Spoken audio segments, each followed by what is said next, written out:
Hello,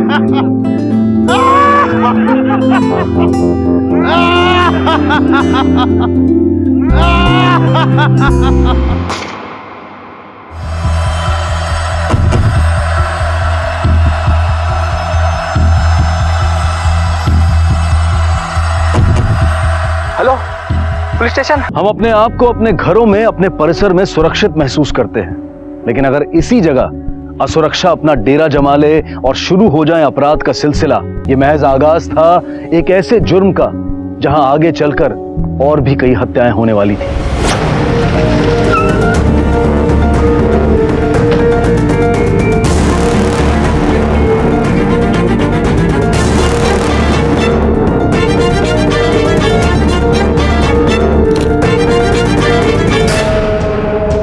sir ये देखिए, body पे एक भी स्ट्रगल मार्क्स नहीं है।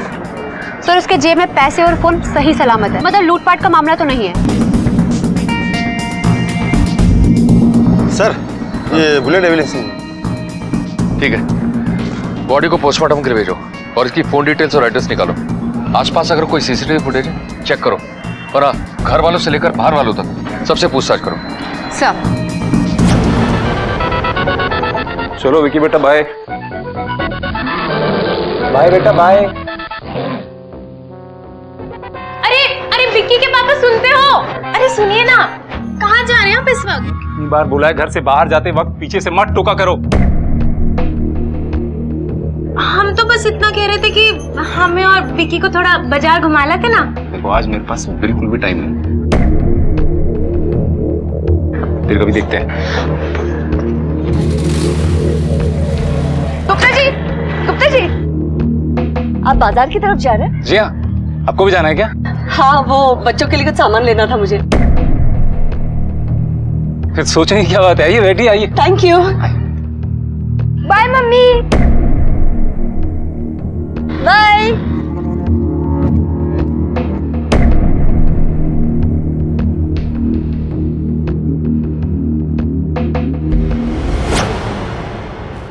सर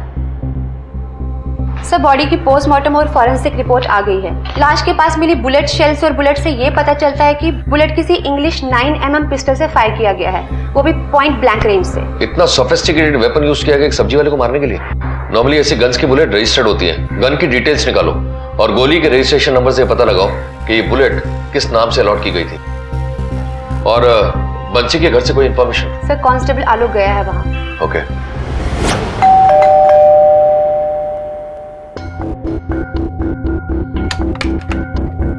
अरे प्रशांत, तुम? नमस्ते भाभी जी। नमस्ते नमस्ते। आज सवेरे सवेरे भाभी की कैसे याद आ गई तुम्हें? भाभी जी आपको तो रोज याद करते हैं हम। भाभी जी थोड़ा जल्दी में था, उमेश भैया को बुलाते थे। हाँ हाँ बुला देते हैं, अंदर तो आओ। अब इतनी भी क्या जल्दी है कि दरवाजे पे खड़े खड़े सारी बातें कर लोगे? हाँ अंदर आओ। अरे आओ ना, चलो बैठो यहाँ पे, आओ बैठो बैठो। हाथ तो बड़े मजबूत है तुम्हारे। हाँ और बताओ, सब बढ़िया? सब बढ़िया। भाभी जी भैया। अरे हाँ हम भी भूल गए। अरे विक्की के पापा सुनते हो? अरे देखिए तो प्रशांत जी आए हैं, बाहर आइए। भाभी जी विक्की कहीं दिखाई नहीं दे रहा? घर में इतनी शांति है, पता नहीं लग रहा है आपको? विक्की स्कूल गया है। अरे प्रशांत तुम? भैया नमस्ते। क्या हुआ? प्रशांत के लिए चाय नहीं लाओगी तुम? हाँ हम भी कितने पगले भूल गए। अरे प्रशांत तुम अदरक वाली चाय पीते हो ना? जी जी। हम लाए, आप भी लेंगे? हाँ हम बस अभी लाए। अच्छा।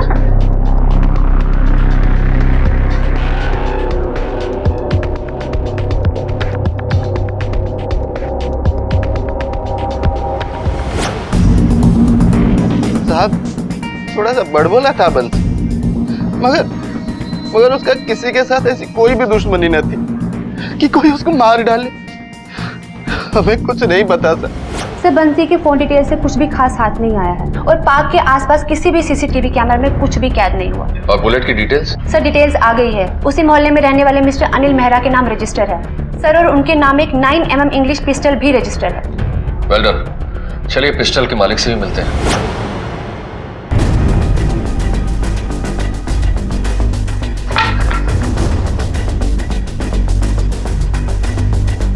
बाबा बाहर पुलिस की गाड़ी आई है।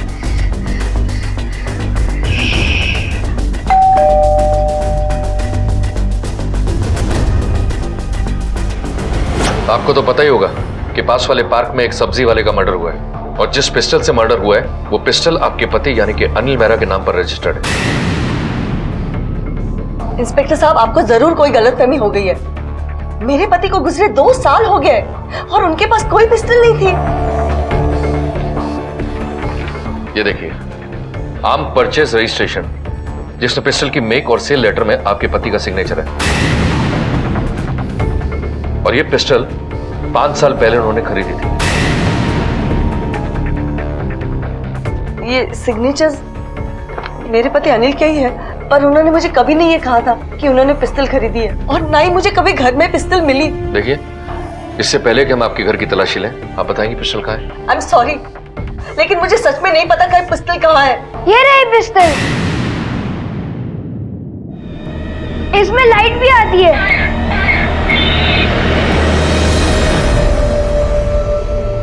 एक काम करो, पूरे घर की तलाशी लो। सर,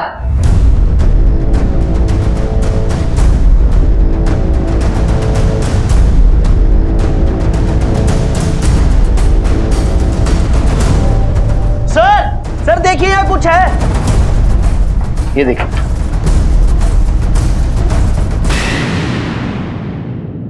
ये क्या है? मैं सच कहती हूँ, मुझे इसके बारे में कुछ नहीं मालूम। ये बुक्स तो मेरे पति अनिल के ही है। 2 साल से मैंने इन्हें हाथ भी नहीं लगाए। पिछले हफ्ते जब मैं स्टोर रूम साफ करने आई थी तब ये बुक्स तो शेल्फ में ही थे। आपको हमारे साथ पुलिस स्टेशन चलना होगा फर्दर इन्वेस्टिगेशन के लिए। बच्चों की चिंता ना करें, हमारी लेडी कांस्टेबल इनके साथ रहेगी जब तक आपकी पूछताछ नहीं हो जाती।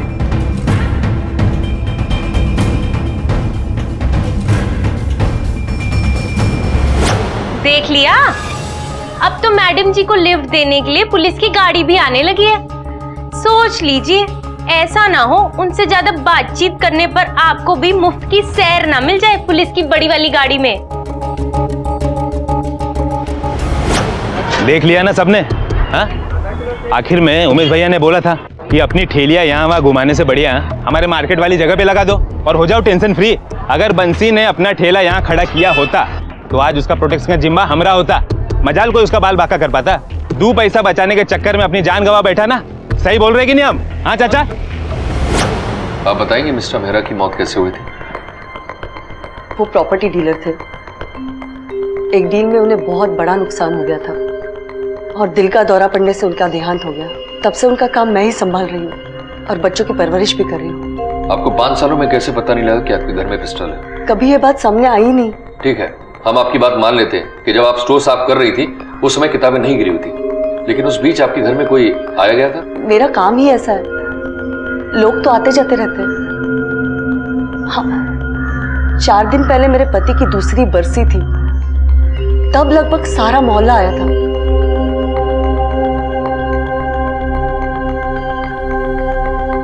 जो भी लोग आए थे उनके नाम हमारी कांस्टेबल को दे दीजिए और ये शहर हमसे बगैर पूछे छोड़िएगा नहीं। Yes sir. और 2 सब्जी? मम्मा, क्या पापा के पास असली पिस्तौल थी? मुझे कुछ नहीं पता, चुपचाप खाना खा लो। मम्मा, कैसी होती है असली गन? मुझे गन वन के बारे में कुछ नहीं पता। और हाँ, इस घर में दोबारा गन की बातें नहीं होगी, समझ गए तुम दोनों? चलो खाना खा लो। सर इसके पास एक खबर है। बोलो साहब, लगभग 2 महीने पहले हम पुष्प विहार में गए थे। सब्जी ले लो, सब्जी सब्जी ले लो। ये सब्जी रख ले। आज आया तू यहाँ पर, जहर मेरी सब्जी बेचता है तू। तेरी सब्जी खाकर मेरी बीवी ने दम तोड़ दिया। आज तू मरेगा। जहर मेरी सब्जी जाने दीजिए। छोड़िए उसे, छोड़िए उसे, छोड़िए। अंकल जी छोड़ दीजिए ना। अरे आज ये जिंदा नहीं बचेगा। हम काहे मारेंगे उनको जान से? हमारी सब्जी तो पूरा मोहल्ला खाता है और आपकी पति का है दम तोड़ दी। बुजुर्ग है इसलिए हम कुछ नहीं बोलते। फिर बोल रहा है। अरे तुम लोगों को उंगली पकड़ाओ ना तो तुम हाथ खींच लेते हो। बताता हूँ तुम सालों को मैं। अरे फिर निकल तो जान से मार डालूंगा। निकल साहब, बहुत बुरी तरह बंसी को मारा था। ठीक है, तुम जा सकते हो।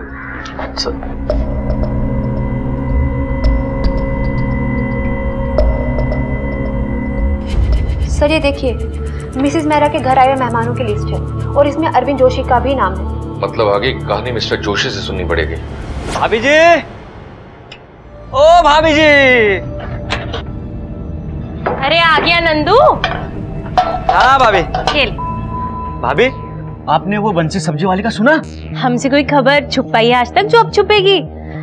लेकिन एक बात सच कहें, वो जो बंसी था ना, बहुत ही अच्छा इंसान था। जानते हो, हमें 5 रुपया का धनिया मुफ्त में दे देता था। भाभी जी, हम भी तो आपको रोज 10 रुपए का दूध मुफ्त देते हैं। क्या नंदू, मुंह पे किसी की तारीफ नहीं करते, नजर लग जाती है। ठीक है, लाओ दो। अरे चंदन, सुनते हो? आया आया। हाँ भाभी जी। कहाँ भागे जा रहे थे? दवाई लेने जा रहा था साहब की। हमारे लिए भी एक दवाई ले आओ। अरे क्या हुआ, सब ठीक तो है ना? हाँ सब ठीक ही है, बस वो पैर का घाव है ना, उसके लिए एक मलहम मंगवा। अरे अरे, अब बस बस। आप जो बोले आऊंगा। अरे फिलहाल के लिए बस मलहम ही ले आओ। हाँ। पुलिस को इस हत्या में इस्तेमाल हुई पिस्तौल और उसके मालिक का पता तो चल चुका था, मगर उसके गुम होने पर अब सारा पुष्प विहार शक के दायरे में आ चुका था। पुलिस इस केस की सारी परतें उठाने में लग गई थी। वो क्या राज था जिसकी वजह से बंसी की जान ले ली? मर्डर के साथ साथ पिस्तौल गुम होने पर यह केस और पेचीदा हो गया था। हथियार और हत्यारा दोनों आजाद थे और आगे ना जाने और कितने कत्ल होने बाकी थे।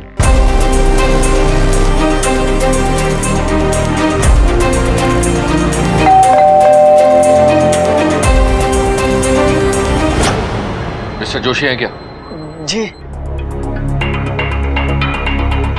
आपसे कुछ पूछताछ करनी थी और आपके घर की तलाशी लेनी थी। तलाशी? वो किस लिए? आपको पता होगा, आपके घर के पास एक सब्जी वाले की हत्या हुई है। सुना है आपकी उससे रंजिश थी। 2 महीने पहले आपने उसे धमकी भी दी थी। जाओ घर की तलाशी लो।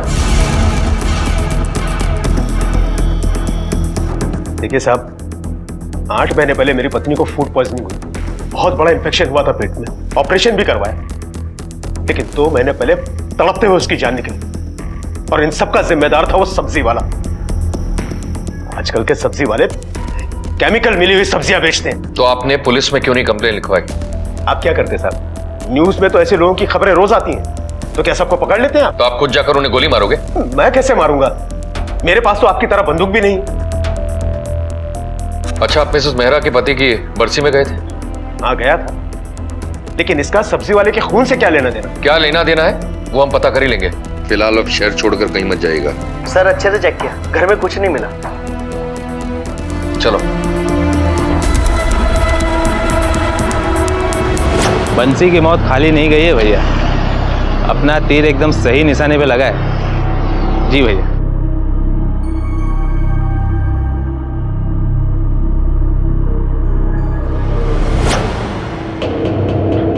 सर ये बंसी का साथी हरिया है, आपसे कुछ कहना चाहता है। बताओ। सर वो उमेश और उसका चेला प्रशांत हम सारे ठेले वालों का जीना मुश्किल कर दिया साहब। उन दोनों को उठाकर लेकर आओ। सर क्यों परेशान कर रहा था तू ठेले वालों को? बंसी को तूने मारा ना? हम काहे को मारेंगे बंसी को साहब? हम तो बस ठेले वाले को डरा रहे थे कि सभी ठेले वाले अपना ठेला हमारी मार्केट वाली जगह पे लगाइएगा, ताकि रोज का किराया हम उमेश भैया वसूल कर सके। सच बोल रहे हैं साहब। और तूने 2 बार बंसी को जान से मारने की धमकी दी ना? एक बार जोशी के सामने। तुम लोगों को उंगली पकड़ाओ ना तो तुम हाथ खींच लेते हो। बताता हूँ तुम लोगों को मैं। और दूसरी बात तू खुद बताएगा या फिर? नहीं सर, उस दिन मैं तो। सही है ना भाभी? क्या भैया, ऐसे सड़े गले टमाटर क्यों डाल रहे हो? अच्छे अच्छे डालो, सुंदर सुंदर। और भाव ना थोड़ा संभाल कर लगाना। अरे भाभी जी, भाव की बिल्कुल आप चिंता मत करो। सबके लिए 30 रुपए किलो और आपके लिए 20 रुपए किलो। रहने दो रहने दो, एक और डालो। हाँ बस बस आधा किलो, ये लो।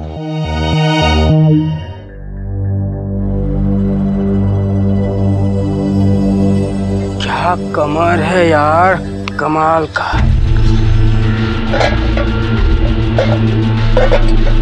मोहल्ले की नजर डालते हो।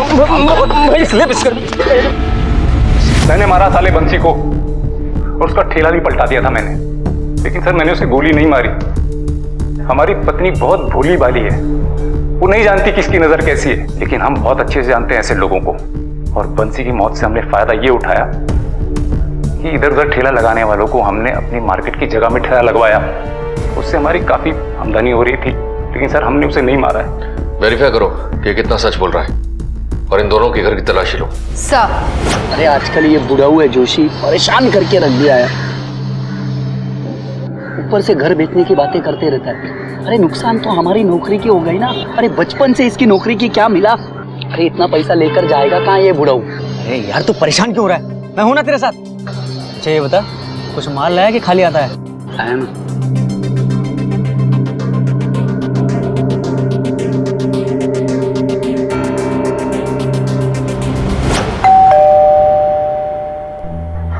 जी नमस्ते। नमस्ते जी। दरअसल मेरा नाम केतन है और मैं पास ही में सिंह साहब के यहाँ किराए पर रहने आया हूँ। तो अगर आपके बच्चों को ट्यूशन की जरूरत हो तो प्लीज बताइएगा। लेकिन हमारा बच्चा तो कंप्यूटर भी सब कुछ कर लेता है, बहुत तेज है ना। ठीक है, कोई बात नहीं।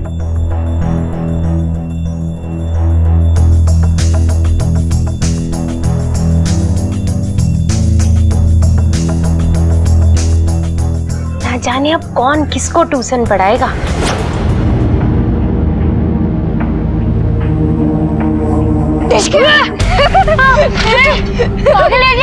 गन से डर गया, डरपोक कहीं का। सुबह से विकी, मैं कब से ढूंढ रहा हूँ तुम्हें। चलो घर चलो।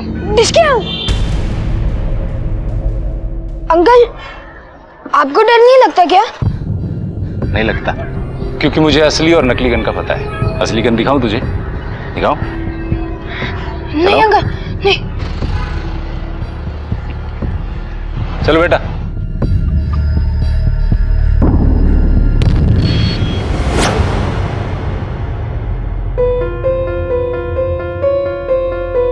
क्या हुआ बेटा? कुछ बोलना चाहती हूँ मुझसे? मम्मा वो मुझे नहीं अच्छा लगता मम्मा।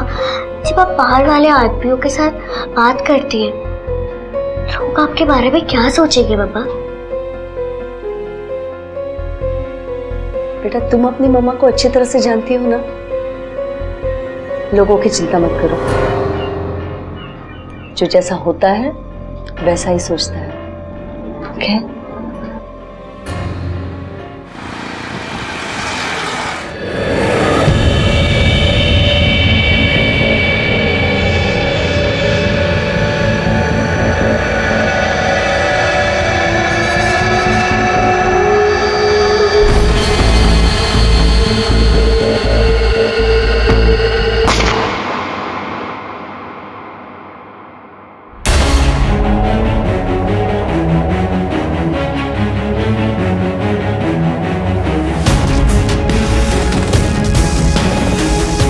आप में से इसे कोई जानता है? तो नंदू दूध वाला है। भाभी जी, बॉडी को पोस्टमार्टम के लिए भेजो। साहब रोज एक पे एक मर्डर हो रहा है, आखिर आरोपी पकड़ा कब जाएगा? हम लोग का यहाँ जीना मुश्किल हो गया है। कातिल जल्दी पकड़ा जाएगा, तहकीकात चल रही है। और हाँ, पार्क में एक्स्ट्रा सिक्योरिटी का बंदोबस्त कर दिया हमने। अब लोग पार्क में जाना तो दूर, अपने घर से बाहर निकलने में भी डरने लगे थे। खूनी की दहशत से पुष्प विहार में रहने वाला हर इंसान डर के साए में जी रहा था।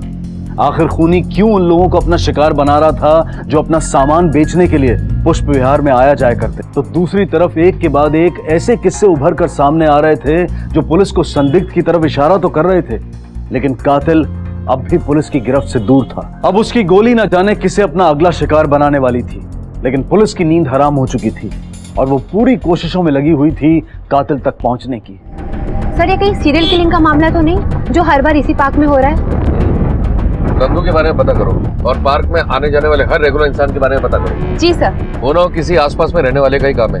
और हाँ, मर्डर वाले लोकेशन पर किन किन का फोन एक्टिव था ये पता करो। सबसे बड़ी अजीब बात ये है, कातिल फेरी वालों को ही क्यों टारगेट कर रहा है?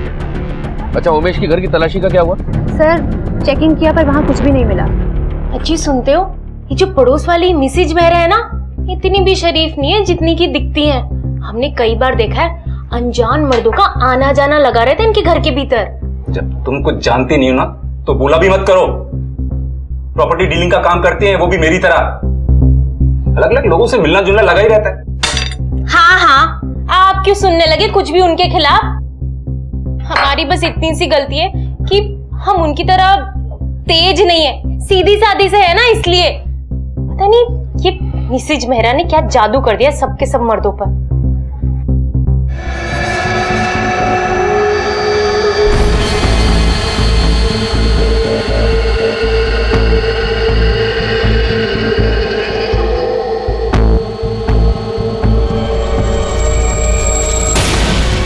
सर, नंदू के बारे में इंफॉर्मेशन मिल चुकी है। उसका मिस्टर जोशी के यहाँ बहुत आना जाना लगा रहता था। हाँ। और मिस्टर जोशी का नौकर चंदन और नंदू बहुत अच्छे दोस्त थे। तुम इस नंदू के घर की तलाशी लो, देखो कुछ सबूत मिलता है क्या। सर, हम लोग वहाँ रेड पर गए थे। सर, नंदू के घर पे तलाशी करने के बाद ये सामान मिला, घड़ी, कंगन और लॉकेट। सर, इस लॉकेट में मिस्टर और मिसेज जोशी की फोटो भी लगी हुई है। जोशी? सर, ये मिस्टर जोशी मुझे कुछ ठीक नहीं लगते। दोनों मरने वालों के साथ उनका लिंक था। और सर, जिस दिन मर्डर हुआ उस दिन सुबह 7:30 बजे वो उसी पार्क में मौजूद थे। क्या? जी सर। सर, इन्फॉर्मेशन मिली है कि वो सुबह 7 से 8 बजे तक लाफिंग क्लब जाया करते हैं। सर, कहीं ये तो नहीं कि मिस्टर जोशी ने ही मिसेज मेहरा के यहाँ से पिस्टल चुराई हो? कहीं बीवी की मौत में उसने बंसी को और चोरी के इल्जाम में उसने नंदू को मार डाला? अगर दोनों मर्डर के पीछे मिस्टर जोशी का हाथ है तो उसने पिस्टल ना छुपाई होगी। अब क्या हुआ साहब? आपका नौकर चंदन का है, वो तो सुबह से गायब। नंदू के बारे में पता लगा आपको? हाँ, सुना किसी ने पार्क में कोने में उसे मार डाला। इसे पहचानते हैं? ये तो मेरा लॉकेट और घड़ी है। इसे तो मैंने अलमीरा में रखा हुआ था। ये आपको कहां से मिला? नंदू के घर से।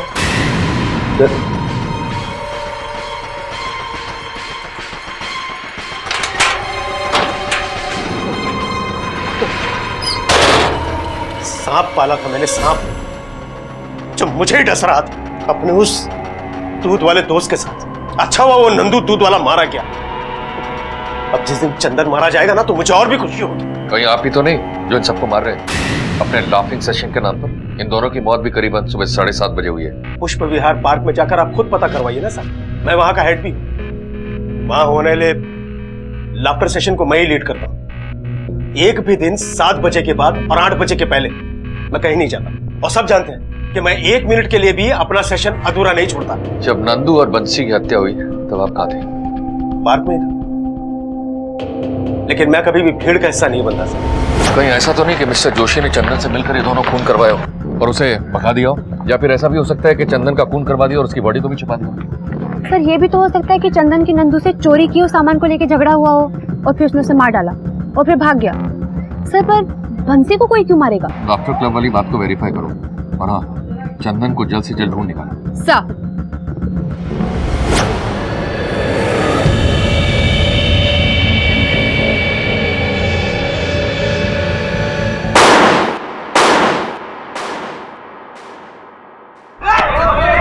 अरे पागल हो गया क्या? ये कोई वक्त है पटाखे फोड़ने का? पता नहीं तुझे आजकल माहौल कैसे चल रहा है। लकी, क्या कर रहा है तू? सुबह सुबह पटाखे फोड़ रहा है। नहीं, कोई बात नहीं, बच्चा है, लेकिन बेटा ये सब ठीक नहीं है ना। वो दरअसल उसका बर्थडे है ना, तो इसके लिए थोड़ा सा सॉरी है। सॉरी। संभालिए अपने शैतान बच्चे को, हमका सबको डरा दिया। अगर दोबारा इसने ऐसी शरारत की ना फिर सोच लेना।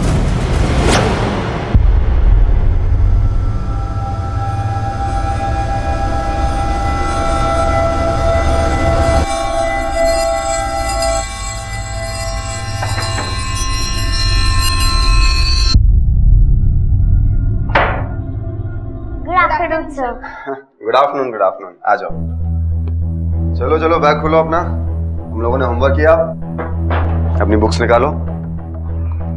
आपने अपना होमवर्क किया कि नहीं किया? आज लकी का बर्थडे है तो पापा ने आपको घर पे बुलाया है। अरे वाह, thank you for inviting. Thank you. अच्छा चलो चलो कॉपी दिखाओ। अरे इतने कम मार्क्स क्यों? बेटा मैंने आपको तो बहुत अच्छे से पढ़ाया था ना, फिर इतने कम क्यों? सर, ये बैड टच है। कोई बात नहीं बेटा, हम लोग और अच्छे से पढ़ाई करेंगे। सर, आज मेरे कोई बर्थडे नहीं है, अब मत आना। बेटा मैं तो बस मार्क्स चेक कर रहा था। मार्क्स कुछ नहीं, अब मत आना आज। लकी? क्या लकी? नहीं, मैं अब और नहीं रह सकता यहाँ पर। जितनी जल्दी हो सके ये घर बिकवाओ, 75 लाख भी चलेगा। जोशी जी, एक से बढ़ के एक क्लाइंट लाए हम आपके पास में, लेकिन आप एन वक्त पे घर बेचने का प्लान ही बदल देते हो। अरे क्लाइंट की गालियां हमको खानी पड़ जाती है वहां से। हमारा तो सारा धंधा ही जुबान पे चलता है सर। अरे हमारी जुबान गई समझो जान गई जोशी जी। नहीं नहीं नहीं नहीं, मैं इस बार सीरियस हूँ। अब की बार मुझे घर बेचना ही है बस। चलिए ठीक है। किसने मारा होगा उन दोनों को? अरे हमने मारा दोनों को। खुश? ये सब छोड़ो और काम की बात सुनो। उन दोनों को जिसने भी मारा हो, लेकिन उनकी मौत से हमको फायदा होने वाला है। हमें? कैसे कैसे? हमारे पास 90 लाख का एक क्लाइंट है और जोशी जी अपना घर अब सिर्फ 75 लाख में बेचने को तैयार है। मतलब पूरे 15 लाख का फायदा। मतलब हमें 15 लाख का फायदा? जी। वाह, 15 लाख। अब नहीं पूछोगे कि किसने मारा दोनों को? मैंने मारा। आप खुश?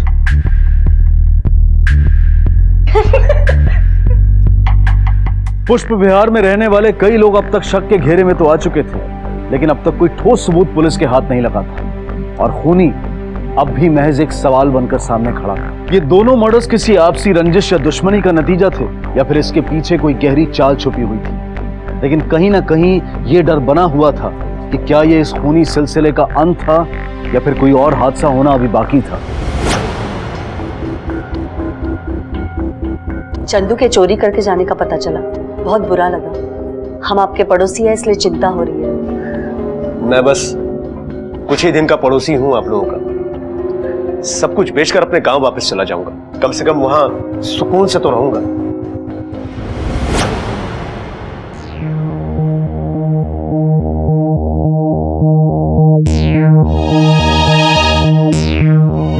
क्या चाय पी रहे हैं आप यहाँ पे? देखा नहीं आपने? मिसेज मेहरा मिस्टर जोशी को लेकर अपने घर के अंदर चली गई और आप यहाँ पर बैठ के चाय पीते रहिए। हो चुकी है आपकी डील। डील के लिए बहुत बहुत बधाई। खाइए ना, आप ही के लिए। जोशी जी, कब से ढूंढ रहा हूं आपको। आपके घर के लिए एक बायर ढूंढ लिया मैंने। डील ऑलमोस्ट फाइनल है। अब डील तो पहले ही फाइनल हो गई है। मिसेस मेहरा एक क्लाइंट लेकर आई है जिसने 90 लाख में डील फाइनल की है और 10 लाख तो टोकन अमाउंट भी देके गया है।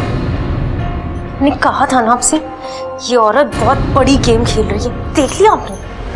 पागल हो गया बुड्ढे तू। मुझे हाँ कहके तूने घर किसी और को बेच दिया। अब हम बिल्डर को क्या जवाब देंगे? वो गोली मार देगा मुझे। बस कीजिए आप, बहुत ज्यादा बोल रहे हो। हद से बाहर जा रहे हो आप। धोखा किया मेरे साथ, मेरा क्लाइंट छीनकर। अच्छा नहीं किया तूने। अब देखना इसका अंजाम क्या होता है।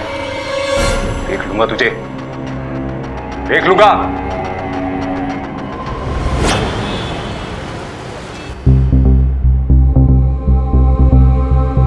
इंस्पेक्टर साहब, हम उमेश गुप्ता जी की धर्मपत्नी निशा गुप्ता हैं। आप लोग आए थे ना हमारे घर तलाशी के लिए, याद आया?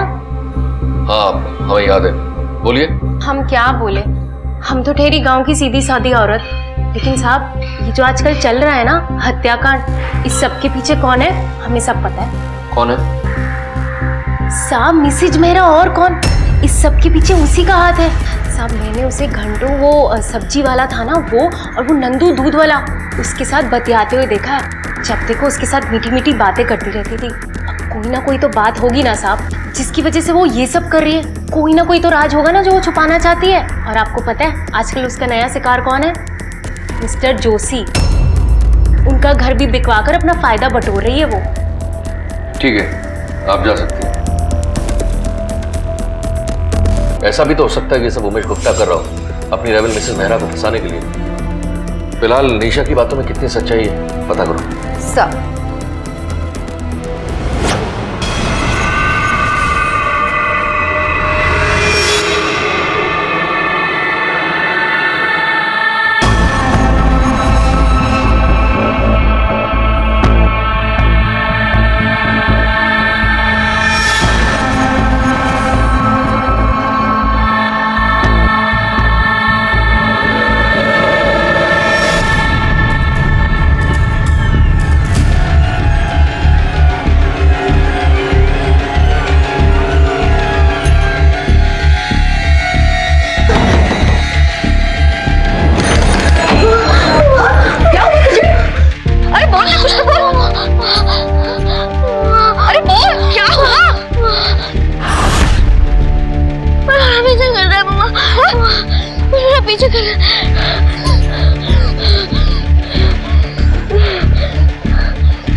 सर ये रेलवे स्टेशन के इलाके के पास मिला है।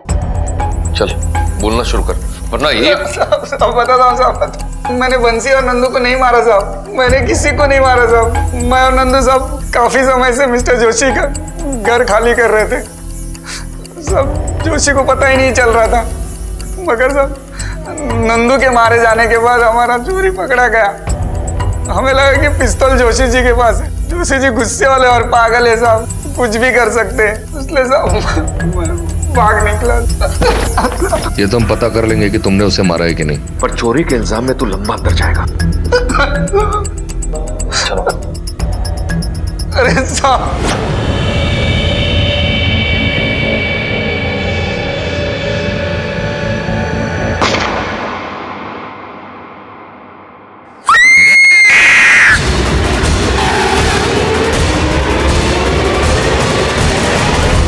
आप लोग इन कातिलों ने अभी इन मासूम बच्चों को भी अपना शिकार बनाना शुरू कर दिया है। देखिए आप लोग अभी चुप हो जाइए। सर टॉय गन है। इस बच्चे की भी गोली लगने से हत्या हुई है, इसके घर वालों को इन्फॉर्म करो। सर और देखो आसपास कोई एविडेंस मिलता है क्या, खास करके बुलेट के शेल्स। अब तक जहां कातिल मोहल्ले में अपना सामान बेचने वालों को ही अपना शिकार बना रहा था, लेकिन लकी की मौत ने यह साबित कर दिया कि उसका मकसद कुछ और ही है, और यह भी कि खूनी कितना बेरहम और बेदर्द है कि जिसने एक मासूम बच्चे को भी नहीं बख्शा। लापता पिस्तौल अब तक 3 जानें ले चुकी थी और पुलिस का इतना पहरा होने के बावजूद भी मौत का इस सिलसिला थमने का नाम नहीं ले रहा था। आखिर कौन था वो जो यह खूनी खेल खेल रहा था और जिस पर पकड़े जाने के डर से ज्यादा लोगों को मौत की नींद सुलाने का जुनून सवार था। लोगों में असंतोष और आक्रोश बढ़ता जा रहा था और पुलिस पर प्रेशर। सर जी सर, सर हम पूरी कोशिश कर रहे हैं सर। यस सर, जय हिंद सर। सर ये देखिए, लकी की मौत भी उसी पिस्टल के बुलेट से हुई है। एक ही पिस्तौल से 3-3 लोगों का मर्डर होना, क्या कनेक्शन हो सकता है? ये केस जैसा दिख रहा है वैसा है नहीं। हमें इस केस को बहुत ही बारीकी से और डिटेल में एनालाइज करना होगा। सर आपको किसी पर शक या फिर किसी से दुश्मनी? हमारी किसी के साथ कोई दुश्मनी नहीं है। आपने लकी को आखिरी बार कब देखा था? मैं किचन में थी, उसकी आवाज सुनाई थी। मम्मी मैं 2 मिनट में आता हूँ। अरे खाना खा के जाना। एक बात नोटिस की तुमने, लकी की मर्डर साइट पर हमें एम्प्टी बुलेट शेल नहीं मिला। लकी का मर्डर दोपहर के 2 बजे हुआ है और इस समय लोग या तो घर पर होते हैं या फिर ऑफिस में। पर हाँ, कुछ दुकान वाले हैं जो घर पर खाना खाने जाते हैं और वो भी ये रास्ता नहीं लेते। फिर कौन हो सकता है? हमें लोगों के मूवमेंट्स पर नजर रखनी होगी। पर हाँ, ध्यान रहे कि किसी भी कीमत पर कोई भी दूसरा हादसा नहीं होना चाहिए। सर हमारे खबरी ने केतन अग्रवाल को अरविंद जोशी जी के घर से एक बैग लेकर निकलते देखा है। सर ये वही केतन है जहां लकी ट्यूशन पढ़ता था। आपने अपना होमवर्क किया कि नहीं किया? केतन को उठाकर लेकर आओ।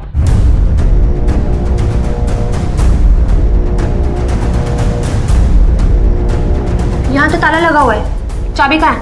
नहीं मेरे पास। ठीक है, घर के एग्रीमेंट्स के पेपर्स हैं और साथ में मुझे केतन की फोटो भी चाहिए, जल्दी। ठीक है। ताला तोड़ो।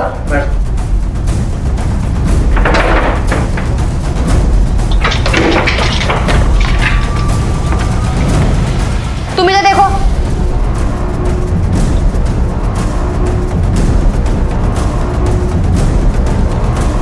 कुछ मिला? मैम ये रहा एग्रीमेंट पेपर और फोटो। इसकी फोटो सारे पुलिस स्टेशंस में सर्कुलेट करो और सारे पुलिस स्टेशंस को अलर्ट कर दो। अचानक इसका भागना, कोई ना कोई बात तो जरूर है। कल रात केतन आपके पास क्यों आया था? देखिए, कल रात को मेरी नींद की गोलियां खत्म हो गई, तो पड़ोस में किराए पर आए हुए लड़के को घूमते हुए देखा, उसे अपना प्रिस्क्रिप्शन देकर गोलियां मंगवाई और फिर उससे बातें करते कब सो गया पता ही नहीं चला, और वो कब गया मुझे नहीं पता। क्या मैं इससे सब वेरीफाई करूं? Thank you sir. Ketan Agarwal का चेहरा क्रिमिनल लिस्ट से मैच हुआ है और उसका असली नाम प्रमोद पाल है। गुजरात के एक बच्ची के रेप केस में वो फरार भी है। सर केमिस्ट से ये कंफर्म हुआ है कि पिछली रात केतन ही दवा लेकर गया था। अपने खबरियों को अलर्ट करो, इस प्रमोद पाल का पकड़ा जाना बहुत जरूरी है।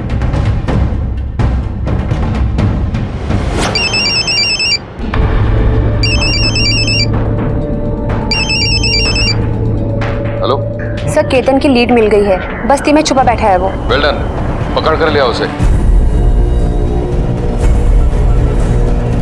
प्रमोद, रुक!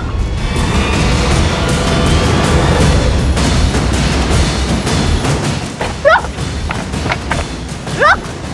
उठ! किधर भाग रहा था? किधर भाग रहा था? बैग चेक करो इसका।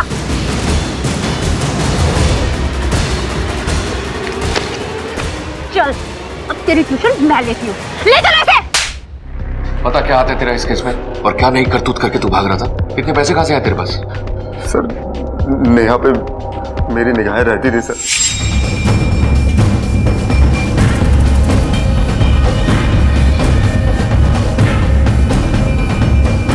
लेकिन मैंने किसी को मारा नहीं है।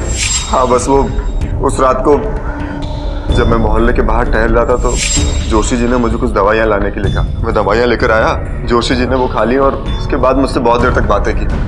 वो बातें करते करते ही वो सो गया। बस मैंने तुरंत घर की तलाशी शुरू कर दी। और तलाशी करते करते मुझे पैसों से भरा हुआ बैग मिला। पूरे 10 लाख रुपए थे सर उसमें। बस मैंने वो बैग लिया और वहां से भाग निकला सर। सर, मैदान में लोगों ने गोली की आवाज सुनी थी और जब हम लोग वहां पहुंचे तो हमें एक रेबीज से इन्फेक्टेड कुत्ता मिला जिसे पॉइंट ब्लैंक रेंज से मारा गया था। लेकिन कुत्ते को कोई क्यों मारेगा? सर, वो कुत्ता आसपास के बहुत से लोगों को काट चुका है और सेम एरिया के काफी लोग रेबीज इन्फेक्टेड भी हैं। हो सकता है उस कुत्ते ने कातिल को भी काटा हो। एक काम करो, आसपास के जितने भी डॉक्टर हैं उनसे जाकर पता करो कि उनके पास रेबीज के इंजेक्शन लगवाने कौन कौन आया था।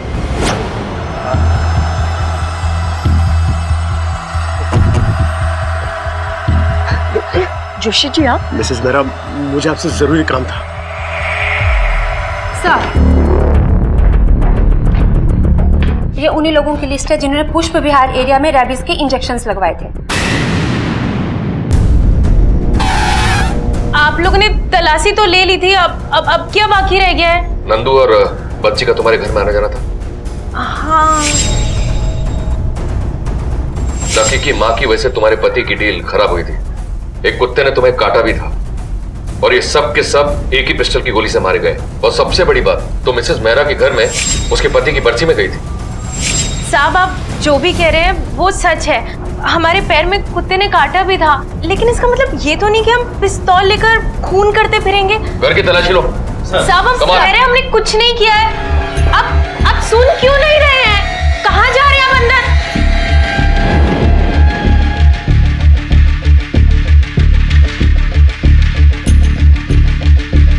मैडम, कुछ नहीं है वहां पे। पिस्तौल है ही नहीं तो मिलेगी कहाँ से?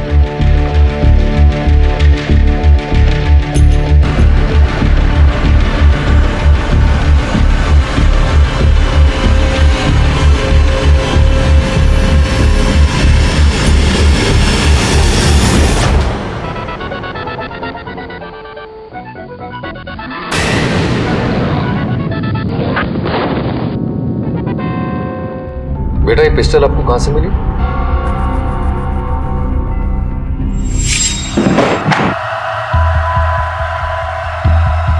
ये पिस्टल हमें आपके बैग में मिली और बुलेट्स आपके रूम के पिलो कवर में से मिली।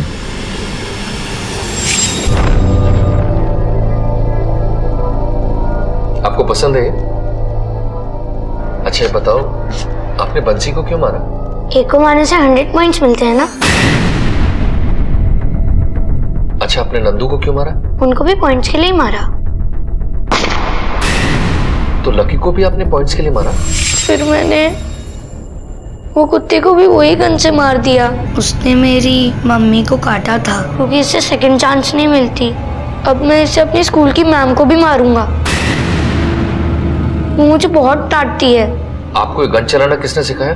पापा मेरे लिए 4 एयरगन लाए थे, वो भी ऐसी ही चलती है। ये आप ही की लापरवाही का नतीजा है कि आपने अपने बच्चे को समय ना दिया और उसे एक ऐसी काल्पनिक दुनिया में डाल दिया जहां उसे इस बात का एहसास ही नहीं हुआ कि उसके हाथों इतना बड़ा गुनाह हो गया है। हत्याओं के पीछे विकी का हाथ है, ये जानकर सब सख्ते में आ गए थे। विकी ने अपना एक वर्चुअल वर्ल्ड यानी कि काल्पनिक दुनिया बना रखी थी जिसमें वो जी रहा था। उसके लिए मौत, खून, हत्या बस एक गेम का हिस्सा थे जिसमें वो दिन रात उलझा हुआ था और उसके माँ बाप उसकी मानसिकता से अनजान अपनी दुनिया में मग्न और मसरूफ थे। हमें लगता है कि अपने बच्चों को लेटेस्ट खिलौने, गैजेट्स और वीडियो गेम्स दिलवाकर हम अपने अच्छे माता पिता होने का फर्ज अदा कर रहे हैं, लेकिन हम ये भूल जाते हैं कि इस उम्र में जिस चीज की उन्हें सबसे ज्यादा जरूरत है वो है हमारा उनके साथ बिताया हुआ वक्त, जिसमें हम उन्हें सही और गलत का फर्क सिखाते हैं, असली और बनावटी यानी कि रियल और वर्चुअल वर्ल्ड का अंतर बताते हैं।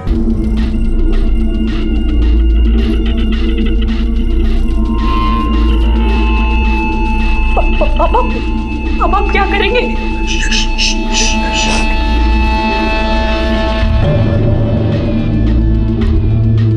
दो मिनट में पापा, मुझे बहुत डर लग रहा है। पुलिस को कुछ मत कहना। पुलिस को कुछ नहीं बोलना है, ओके? मैं सोच रहा हूँ कहाँ मैं सोच रहा हूँ, सोचना पड़ेगा।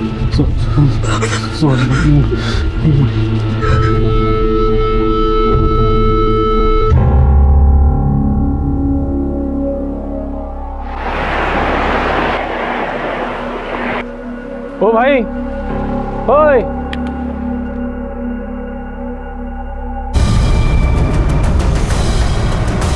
ये तो मर चुका है। Hello police. मुंबई के कांदिवली में रहने वाला देशमुख परिवार, जिनके घर में खुद मिसेस मोनिका देशमुख की लाश पड़ी थी। डर से मोनिका के पति और बेटी के होशो हवास जवाब दे चुके थे। उनकी समझ में नहीं आ रहा था कि मिसेस देशमुख की लाश का क्या करें। दूसरी तरफ अक्सा बीच पर पुलिस को एक लड़के की लाश मिली थी। 24 घंटों के अंदर हुई इन हत्याओं का क्या आपस में कोई सरोकार था? आज का ये केस ना सिर्फ दिल दहला देने वाला है बल्कि अंतरात्मा को झकझोर देने वाला है। ये केस प्रश्न चिन्ह खड़े करता है आज के इंसान की जिंदगी, उसके रिश्तों और समाज के प्रति उसकी सोच पर।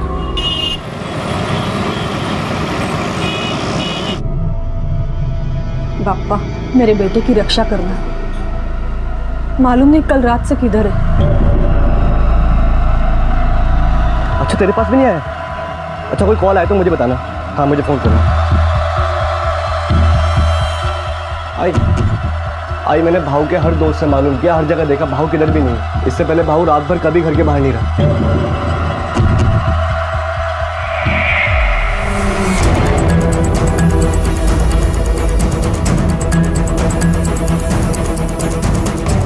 सर, लगता है आत्महत्या का केस है, क्योंकि बॉडी के ऊपर कोई निशान नहीं है। और हाँ सर, बॉडी के पास ये पर्स मिला जिसमें आईडी था। लड़के का नाम रोहित बोरकर है और इसके ऊपर जो डेट ऑफ बर्थ है उससे ये पता चलता है कि लड़का लगभग 22 साल का है। बॉडी को पोस्टमार्टम के लिए भेज दो, देखते रिपोर्ट में क्या है। तो घर वाले को बोलो बॉडी की पहचान के लिए आए। Okay sir.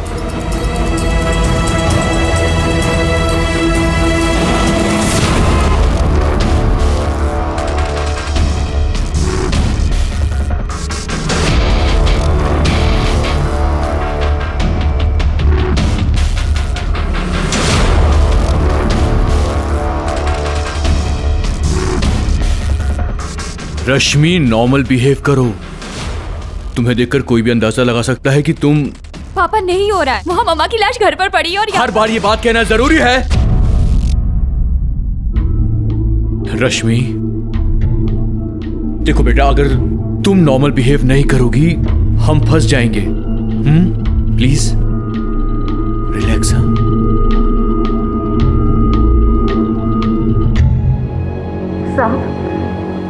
साहब, अब यहाँ काय को लाए मेरे को? मैंने बोला ना, मेरा बेटा है ना, लापता हुआ है, उसकी शिकायत दर्ज कराने आई हूँ मैं। आप मुझे मुर्दा घर में काय को लेके आए? बता दो।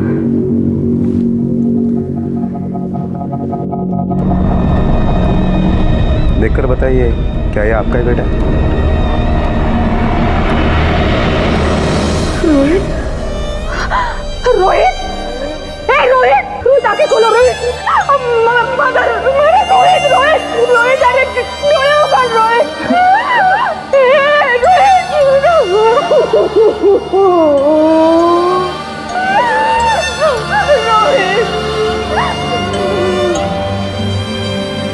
सर, पोस्टमार्टम रिपोर्ट के मुताबिक रोहित की मौत 10 अगस्त यानी कल शाम को 5 बजे से लेकर रात के 9 बजे के बीच में हुई है। ड्रग्स के ओवरडोज की वजह से उसकी मौत हुई है। ऐसा हो ही नहीं सकता साहब। मेरे रोहित को किसी भी तरह की कोई भी गलत लत नहीं थी। वो तो पढ़ने लिखने में बहुत होशियार था, क्लास में फर्स्ट आता था, इंजीनियरिंग का कोर्स भी कर रहा था। वो सभी टीचर उसके बहुत तारीफ करते थे। मेरा रोहित मरा नहीं है साहब, मेरे रोहित को किसी ने मारा है साहब। मेरे रोहित। देखिए, हम आपकी हालत समझ सकते हैं, लेकिन कई बार ऐसा होता है कि माँ बाप को पता भी नहीं होता और बच्चे नशे। नहीं साहब, दूसरे बच्चों की तरह नहीं था वो सब चीज आके मुझे बोलता था, और अगर कोई गलत काम करता ना वो मैं खुद उसे जहर देके मार डालती साहब।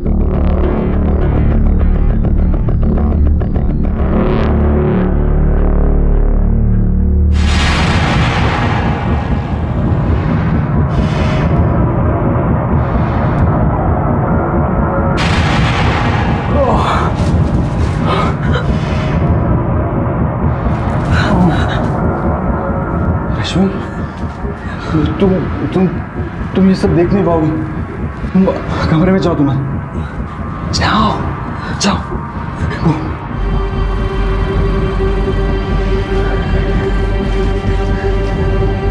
रश्मि, आराम से बेटा। हाँ हाँ, आ जाओ।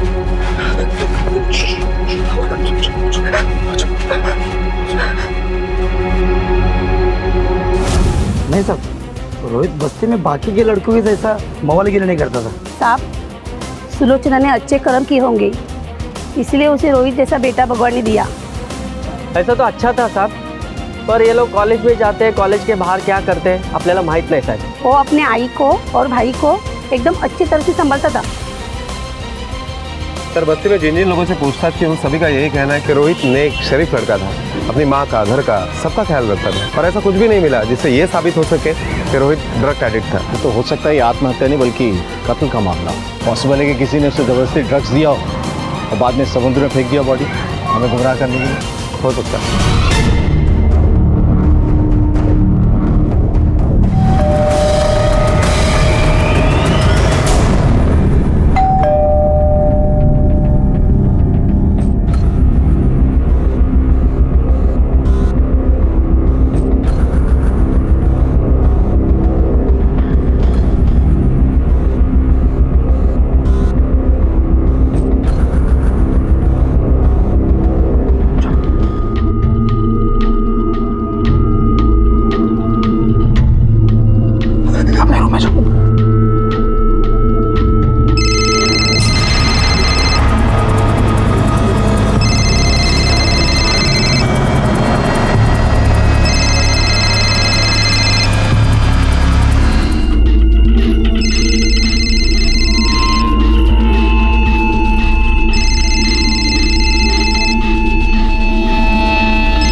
फोन तो बज रहा था, फिर कोई उठा क्यों नहीं रहा है?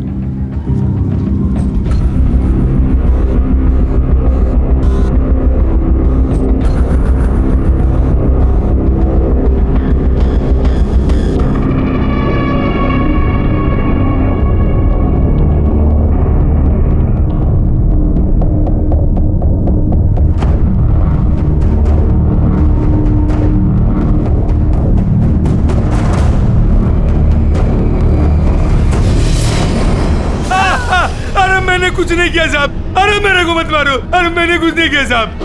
साहब 10 तारीख को शाम को 5 बजे से लेकर रात के 9 बजे तक तू कहाँ था? रात को 8 बजे तक मैं मेरे किराने के दुकान में ही था। उसके बाद दुकान बंद करके घर पे चला गया था, घर से बाहर नहीं निकला। लगा तो आप मेरी बेटी और मेरी बीवी से भी पूछ सकते हो साहब। तेरी बीवी और तेरी बेटी तुझे बचाने के लिए झूठी बोलेंगे? नहीं साहब। तेरे पास और कोई गवाह है? नहीं साहब, मेरे पास दूसरा कोई गवाह नहीं है।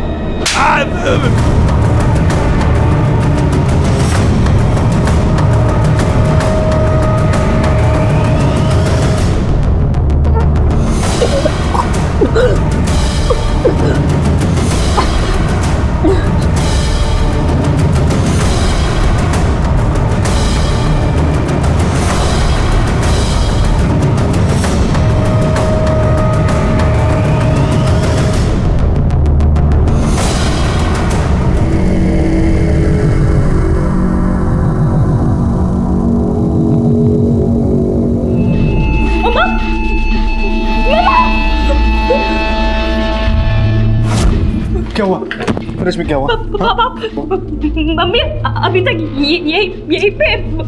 यहाँ देखो, यहाँ कोई नहीं है बेटा, तुम्हें वहम हो रहा है। देखो कोई है, देखो। हाँ, cool down. Sir, Datta Borkar के कॉल रिकॉर्ड के मुताबिक जिस वक्त रोहित का कत्ल हुआ उस वक्त वो घर पर ही था। मतलब ये तो साबित हो गया कि उसने खून नहीं किया है, लेकिन उसका हाथ है या नहीं ये साबित होना बाकी है। शिंदे, एक काम करो, तुम रोहित के काका की जड़ें खोदो और तब तक मैं रोहित के बारे में पता करता हूँ। Okay sir.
क्या नाटक है ये लोगों का। घंटाल गई मैं तो, कोई दरवाजा भी खोलता नहीं, पगार के टाइम बोलेंगे काम पे नहीं आई।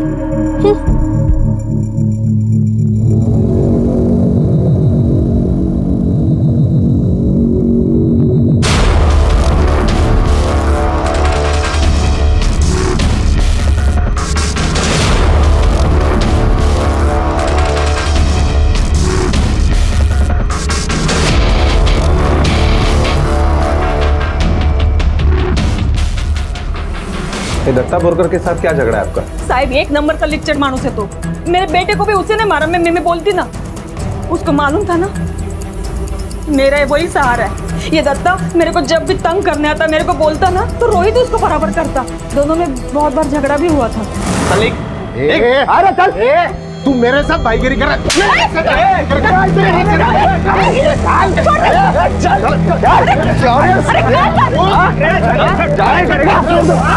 यार, तुम्हारे बाप का उम्र का क्यों झगड़ा कर रहे हो? अरे बच्चा है ना, बच्चे की तरह रहो। बाप हूँ मैं, साला ऐसी आकर ना इसे निकालूंगा ना।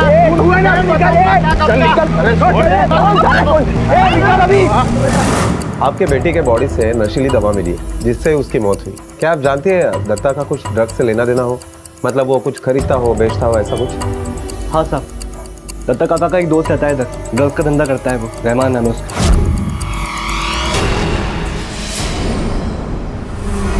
वो तो बहुत अच्छा लड़का था सर, मेहनती था, टीचर्स का भी फेवरेट था और पढ़ाकू बच्चा बुलाते थे हम लोग उसको। नहीं सर, कॉलेज में तो उसका किसी से कभी कोई झगड़ा नहीं हुआ।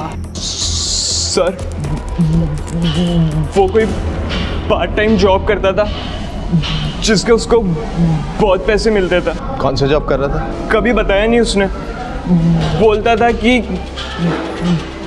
इतने मिलते हैं जितने इंजीनियर को भी नहीं मिलते होंगे। ये पार्ट टाइम जॉब वो कब से कर रहा था? 3 महीना। ड्रग्स वगैरह लेता था? No sir. ले भाई, एकदम कड़क माल है। कड़क नोट ला और कड़क माल ले जा। क्यों कम है भाई? हर बार तेरे को बताना पड़ेगा? लास्ट टाइम भी तू कम दिया था। चुकता करना वरना माल दूंगा नहीं फिर से। हाँ सुनो ना रेमन भाई, वो पुलिस मेरे तक आ पहुंचे। तू टेंशन मत ले, मैं बैठा है ना। ये पुलिस है ना, वो अपना कुछ बिगाड़ नहीं सकती। साहब हो रहा रेमन। पुलिस अपना क्या उखाड़ेगी? कुछ नहीं।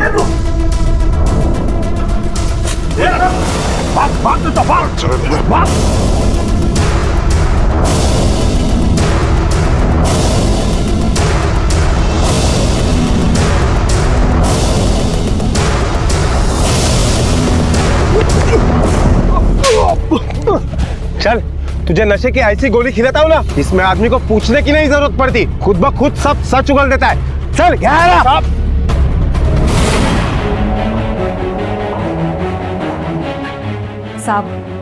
साहब मैंने बोला ना पैसा नहीं है। आप चाहे तो मेरा बैंक अकाउंट भी चेक कर लो। साहब 5 घर में झाड़ू पोछा करके घर चलाती हूँ। ये जीतू तो अभी गैराज में काम सीख रहा है, इसको तो उतना पैसा भी नहीं मिलता। रोहित भी ट्यूशन लेके सिर्फ 3000 रुपये कमाता था। अब इतने से पैसे में मैं क्या पैसे बचाऊंगी और कहाँ छुपा के रखूंगी? कुछ मिला? नहीं सर, घर में ड्रग्स से पैसा कुछ भी नहीं मिला। कुछ मिला? नहीं साहब। ये रोहित ट्यूशन कहाँ पढ़ाता था? साहब मैंने रोहित को नहीं मारा और ना ही मैंने रहमान को बोला था उसको मारने के लिए। 10 तारीख को मैं रहमान से मिला भी नहीं था साहब। ये तो हमारे बस्ती में रहता है इसलिए सिर्फ जान पहचाने, बाकी कुछ नहीं साहब। नहीं साहब, मैं काय को मारेगा? मैंने नहीं मारा है। ऊपर से उसका बाप तो मेरा दोस्त था, मेरे को तकलीफ में मदद किया वो। मैंने नहीं मारा साहब। मैं अपने दोस्त के बेटे को काय को मारेगा साहब? सर ये रहमान का कॉल रिकॉर्ड है।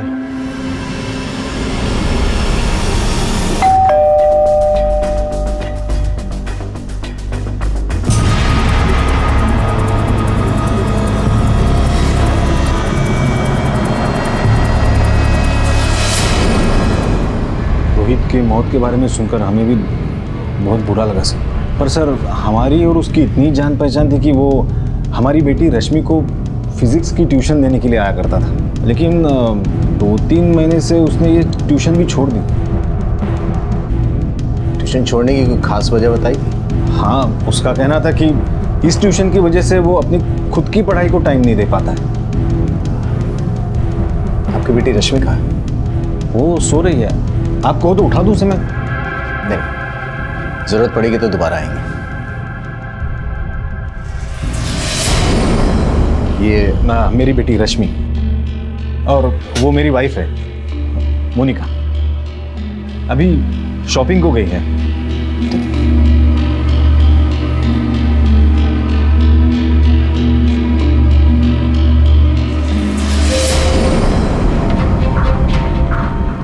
ये देख तेरे कॉल रिकॉर्ड्स। तू तो कह रहा था कि रोहित के बाप के मरने के बाद रोहित के घर वालों से तेरी ज्यादा जान पहचान है नहीं। फिर रोहित की माँ यानी सुलोचना के मोबाइल पर दिन में 10 बार क्यों फोन करता था? नहीं बताएगा? मैं बताता हूं, क्योंकि सुलोचना के साथ तेरा चक्कर चल रहा था और ये बात रोहित को पता चल गई, जिसकी वजह से उसने तेरे साथ झगड़ा किया और गुस्से में आकर तूने रोहित की जान ले ली, है ना?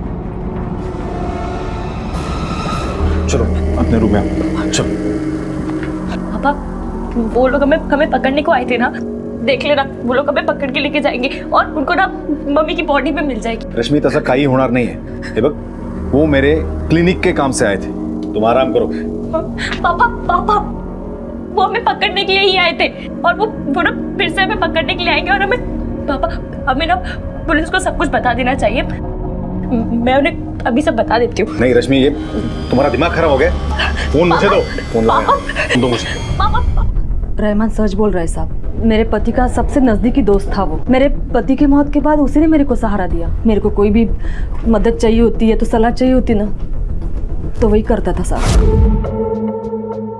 औरत के बारे में कोई नहीं सोचता साहब, मेरी भी कुछ ज़रूरतें थी। रहमान समझता था मुझे, हम एक दूसरे से, पर इस बारे में किसी को भी कुछ भी मालूम नहीं था, मेरे बच्चों को भी नहीं।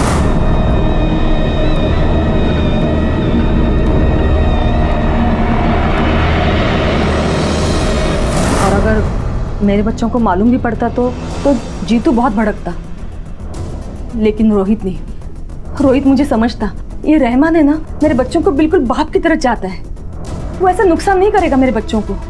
बहुत भरोसा है आपको रहमान के ऊपर? साहब, मेरे रोहित को रहमान नहीं मार सकता। बिल्कुल बिल्कुल बाप की तरह चाहता था उसको। सर, रहमान को हमने ड्रग्स बेचने के जुर्म में गिरफ्तार तो कर लिया है, लेकिन अब तक जितनी भी इंक्वायरी हुई है उसमें रहमान और दत्ता के खिलाफ हमारे पास ऐसा कोई ठोस सबूत नहीं है जिससे ये साबित हो सके कि रोहित का कत्ल उन्होंने ही किया है। शिंदे, रोहित के दोस्तों के मुताबिक वो पार्ट टाइम जॉब करके इतना पैसा कमा रहा था कि उसने ट्यूशन करना भी छोड़ दिया था। पार्ट टाइम जॉब करता था जिससे उसको बहुत पैसे मिलते थे। ये रोहित ऐसा कौन सा पैसा कमाने वाला जॉब करता था जिसके बारे में ना तो उसका परिवार जानता था और ना ही उसका दोस्त। एक काम करो शिंदे, इसके पिछले 3 महीने की बैंक डिटेल्स, कॉल रिकॉर्ड्स और हर फोन चेक करो जिस पे उसकी बात होती थी। हो सकता है उसने पैसा किसी और के पास रखा हो और यही वजह उसके कत्ल की भी हो।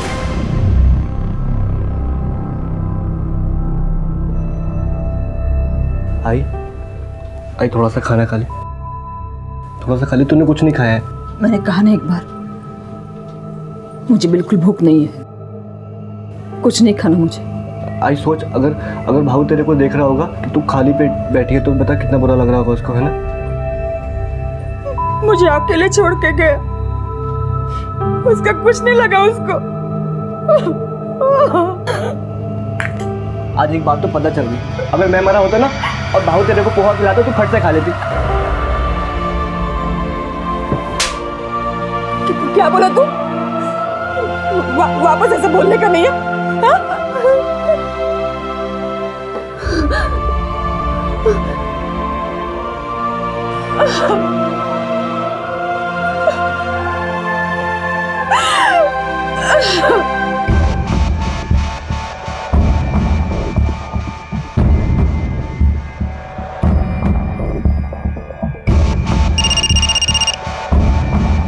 Hello, MK fertility clinic. Fertility clinic?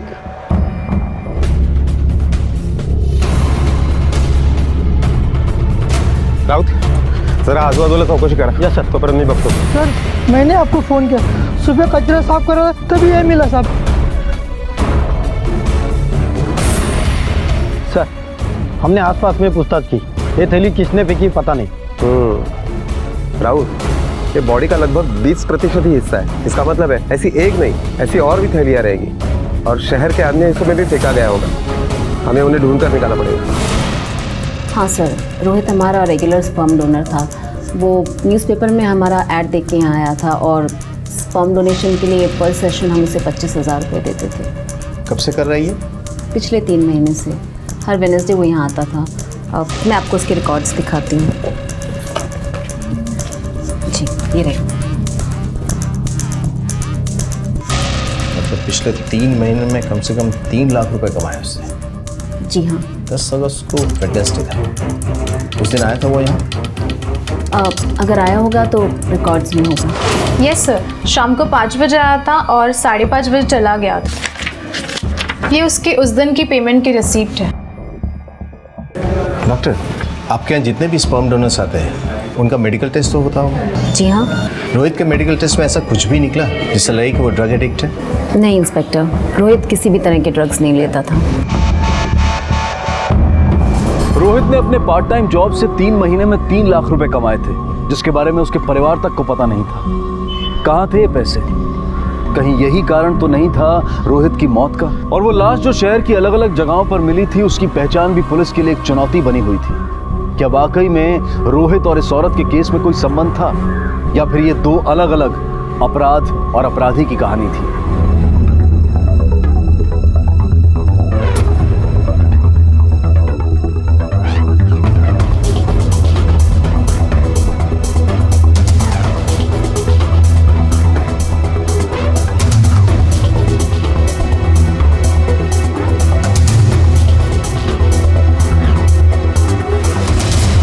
Sir सारे टुकड़े मिलाकर भी हमारे पास डेड बॉडी का सिर्फ 90% है और सर और गर्दन भी नहीं है। जब तक वो नहीं मिलते तब तक हम उसकी मौत की सही वजह नहीं बता सकते। सर वैसे उस औरत की उम्र लगभग 40 से 45 साल की होगी और शरीर के टुकड़े मौत के बाद में किए गए और उसकी मौत 10 अगस्त को शाम 6 बजे से रात के 10 बजे के बीच में हुई। सर ताज्जुब की बात यह है कि रोहित और उस औरत का कत्ल एक ही तारीख को हुआ है और टाइमिंग भी ऑलमोस्ट सेम ही है। एक्चुअली मैं भी यही सोच रहा था। शिंदे एक काम करो, रोहित के दोस्त भावेश को फिर से उठाओ, पूछताछ करो, क्योंकि सिर्फ उसे पता था कि रोहित के पास इतने पैसे हैं। हो सकता है इसी पैसे की लालच में उसने उसे ड्रग देके मार दिया। ठीक है तावड़े सर, आसपास के सारे पुलिस स्टेशन में पता करो 40-45 साल की किसी भी महिला की कोई मिसिंग कंप्लेंट आई है क्या? Okay sir. एक लड़के को ड्रग्स की ओवरडोज देकर समंदर में फेंक दिया गया था और दूसरी तरफ थी एक 40 वर्षीय औरत जिसके शरीर को टुकड़ों में बांट दिया गया था और जिसकी पहचान से पुलिस अब तक अनजान थी। इन दोनों केसेस में सिवाय तारीख और समय की और कोई समानता नहीं थी और पुलिस भी इन दोनों मामलों को अलग अलग ही मान रही थी और ऐसे सबूत भी नहीं थे जो इन दोनों केसेस के तार को जोड़ते हों।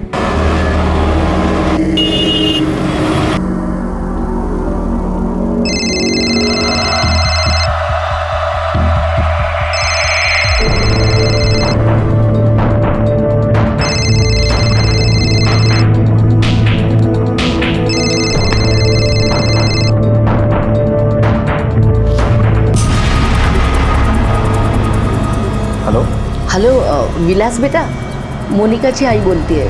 हाँ बोला ना। मोनिका मेरा फोन ही नहीं उठा रही है, फिर से नाराज हो गई है क्या?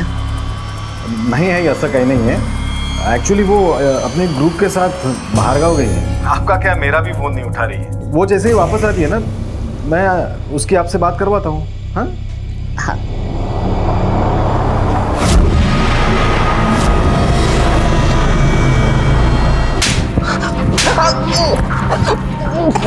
हमें पता है कि तू ड्रग्स लेता है। पैसे के लालच में ड्रग्स देकर तूने ही रोहित को मारा है ना? सर मैं मानता हूँ मैं ड्रग्स लेता हूँ, पर मैंने रोहित को नहीं मारा सर। आई शपथ, वो लड़की की वजह से मरा होगा जो उसे परेशान कर रही थी, बोल रही थी कि प्यार करती हूँ। कौन सी लड़की? सर उसका नाम तो नहीं पता, पर बोल रहा था कि परेशान कर रही है, प्यार करती हूँ बोल के।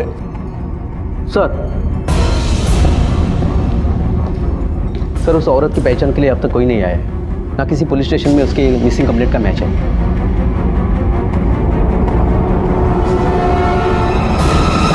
नहीं साहब, रोहित ने कभी किसी लड़के के बारे में कुछ नहीं बताया।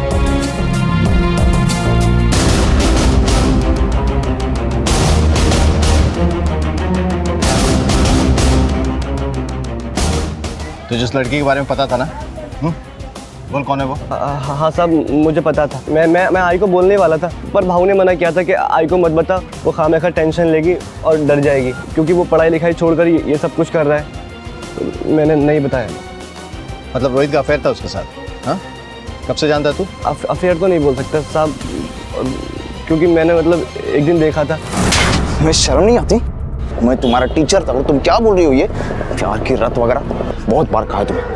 मैं तुमसे प्यार व्यार कुछ नहीं करता। साहब ये बात 2 महीने पहले की है और वो लड़की वही थी जिसको भाऊ ट्यूशन पढ़ाता था। आखिरी बार बोल रहा हूँ, मेरा पीछा छोड़ दो। तुम किसी और से प्यार करते हो क्या? अपने काम से काम रखो, फिर दिखना मत यहाँ पे, समझे?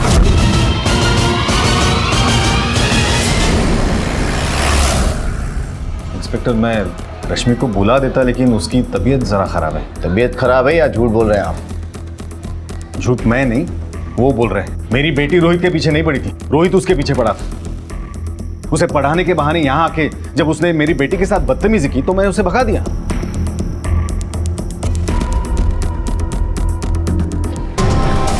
शिंदे, इन दोनों में से कोई ना कोई तो झूठ बोल रहा है, डॉक्टर देशमुख या जीतू, और हो सकता है यही झूठ रोहित की मौत का कारण भी हो। एक काम करो, डॉक्टर देशमुख की फैमिली में 3 लोग हैं, तीनों के कॉल रिकॉर्ड्स निकालो और रोहित के कॉल रिकॉर्ड से मैच करो। Okay sir.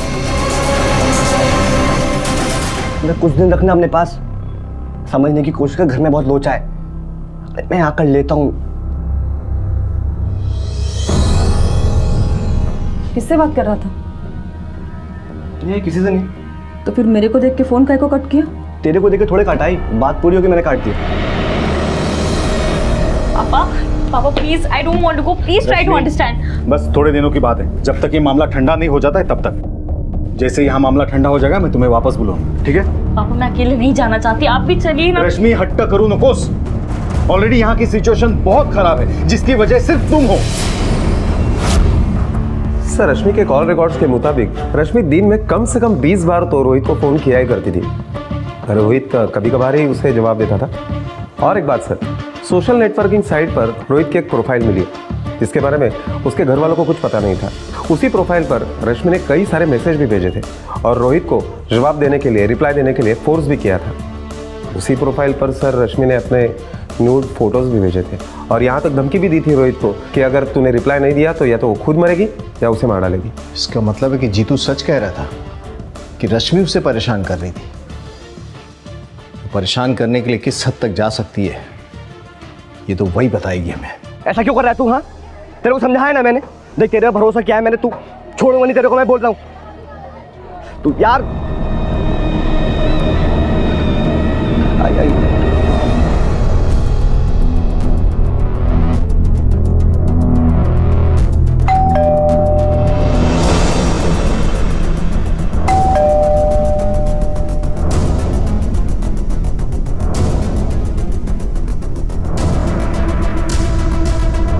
सर, आप डॉक्टर विलास आपकी बेटी से कुछ बात करनी है।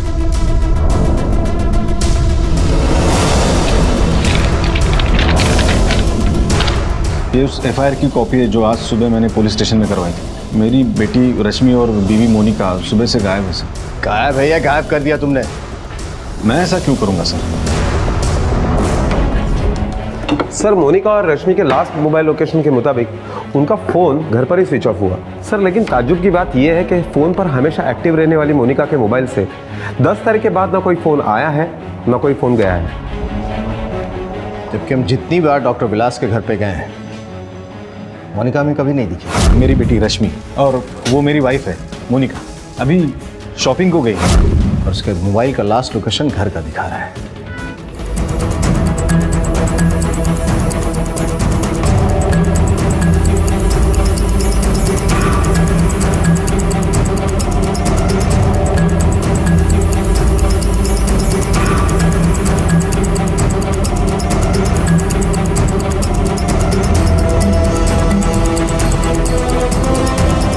सर, ये देखिए।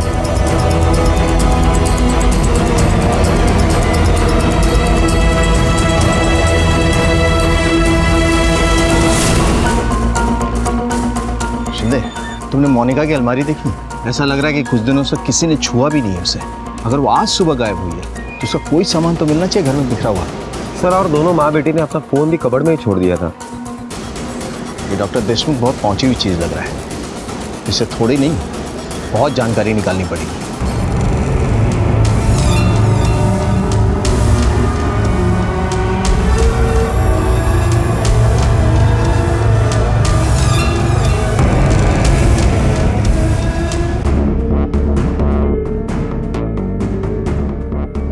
वो पहले दिन 10 तारीख को रात को मैंने मेम साहब के नंबर पे फ़ोन किया। फ़ोन बजा लेकिन किसी ने उठाया नहीं साहब। फिर दूसरे दिन सुबह मैंने मेम साहब के दरवाजे के बाहर से फ़ोन किया, तब भी फ़ोन बजा साहब, लेकिन फ़ोन की घंटी का आवाज़ ही नहीं सुनाई दिया। वो हमेशा से ऐसे ही करती आई है। ज़रा सी बात पे नाराज़ होती है पर कई दिनों तक बात नहीं करती। इसलिए मैंने विलास को फ़ोन किया था तो विलास ने बताया कि वो अपनी सहेलियों के साथ कहीं घूमने गई है, इसलिए फ़ोन नहीं उठा रही। डॉक्टर विलास को कब फ़ोन किया था आपने? 13 तारीख।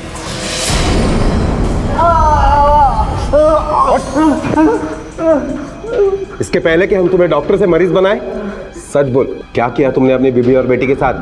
हर रोज तू उसे 2-3 बार फोन करता था ना, फिर 10 अगस्त से फोन करना क्यों बंद कर दिया? तुझे पता था वो फोन नहीं उठाएगी।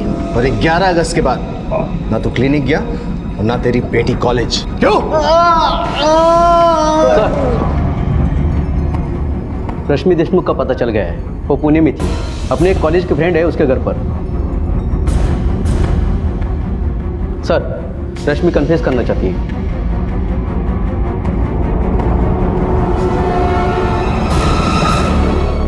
झगड़ा हुआ था मम्मा से रोहित की वजह से। बात कर रही है लड़की, इसको तो कुछ समझ भी। आपको शर्म नहीं आती है क्या? अपनी बेटी के बॉयफ्रेंड के साथ चक्कर चला रही हो आप। आपकी वजह से, सिर्फ और सिर्फ आपकी वजह से रोहित मुझे एक्सेप्ट नहीं कर रहा है। इस उम्र में भी आप चक्कर चला रही हैं। रश्मि, क्या रश्मि? इनको तो शर्म आती है नहीं, आपको भी शर्म नहीं आ रही है क्या? आपकी बीवी का अफेयर चल रहा है किसी के साथ और हमने इन्हें समझाने के बजाय रोहित को दूसरे बनाने से निकाल दिया। रश्मि, तुम अभी गुस्से में हो, तुम समझ नहीं पा रही हो। हाथ बताओ,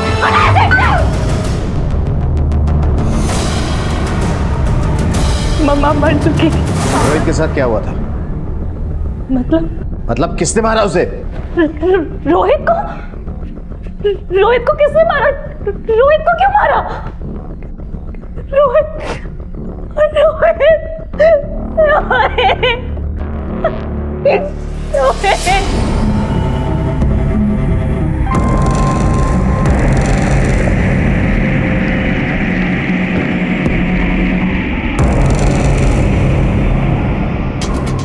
साहब, मेरे को ये बैग 10 अगस्त को रोहित भाऊ के बेड के नीचे मिला था। इतना सारा पैसा देखकर मेरे को लगा भाऊ पढ़ाई लिखाई छोड़कर ज़रूर कोई गलत काम में पड़ गया है। आई को दुख ना हो इसलिए मैंने ये बैग अपने एक दोस्त के इधर रखवा दिया। साहब, मेरे को लगा ही नहीं इतना सारा पैसा इतनी जल्दी भाऊ सीधे तरीके से कमाई होएगा। हमें ये तो पता है कि तूने मोनिका के साथ क्या किया था।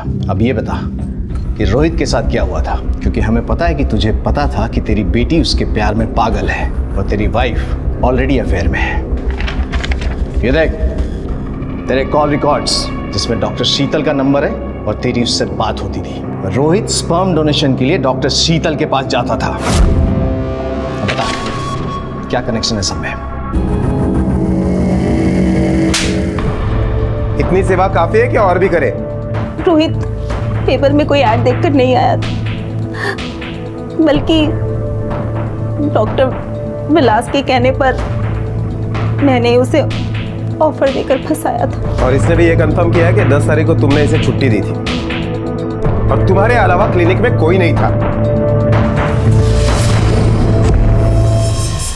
सर, मुझे लगा कि रोहित पैसे के लिए मेरी बीवी से प्यार का नाटक कर रहा है, तो मैंने सोचा कि अगर उसके पैसे का इंतजाम मैं बाहर कर दूं तो शायद वो मेरी बीवी को छोड़ दे।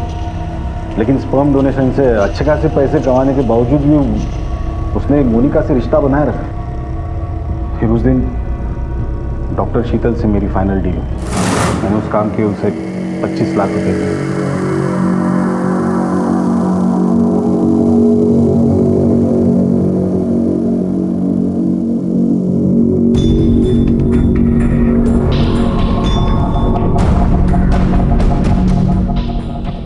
ये क्यों? कुछ नहीं, इम्यूनिटी बूस्टर है।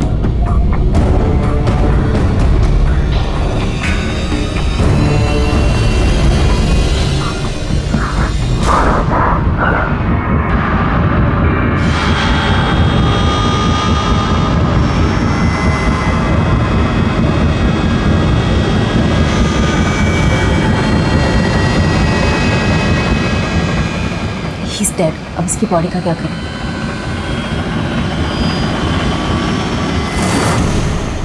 और उसकी लाश को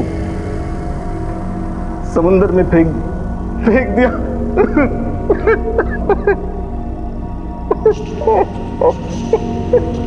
अब रोने का कोई फायदा नहीं डॉक्टर, तुमने अपने प्रोफेशन और नॉलेज का उल्टा फायदा उठाया। आपके एक गलत कदम का परिणाम सिर्फ आपको ही नहीं बल्कि आपके साथ जुड़ी कई और जिंदगियों को भी भुगतना पड़ सकता है, जैसे इस केस में भुगतना पड़ा रोहित, रश्मि, मोनिका, डॉक्टर विलास और डॉक्टर शीतल को। डॉक्टर विलास देशमुख को रोहित के कत्ल और मोनिका के कत्ल में सबूत मिटाने के लिए और डॉक्टर शीतल को रोहित के कत्ल और सबूत मिटाने के जुर्म में सजा हुई और साथ ही रश्मि को मोनिका के कत्ल के जुर्म में गिरफ्तार किया गया। जिंदगी जीने के भी कुछ कायदे कानून होते हैं। ये बेहद जरूरी है कि हम रिश्तों की मर्यादा को ना भूलें, क्योंकि ये कब हमारे संसार को नष्ट कर देंगी हमें पता भी नहीं चलेगा। इसी विचार के साथ अब मैं अनूप सोनी आपसे विदा लेता हूं। फिर मुलाकात होगी अगले एपिसोड में एक और चौंका देने वाले केस के साथ। तब तक अपना और अपने परिवार का ख्याल रखें और देखते रहें क्राइम पेट्रोल डायल 100। सबक एक को सीख हम सबको। जय हिंद। क्राइम पेट्रोल्स के और भी दिलचस्प कहानी देखने के लिए हमारे चैनल को सब्सक्राइब करें और बेल आइकॉन दबाना न भूलें।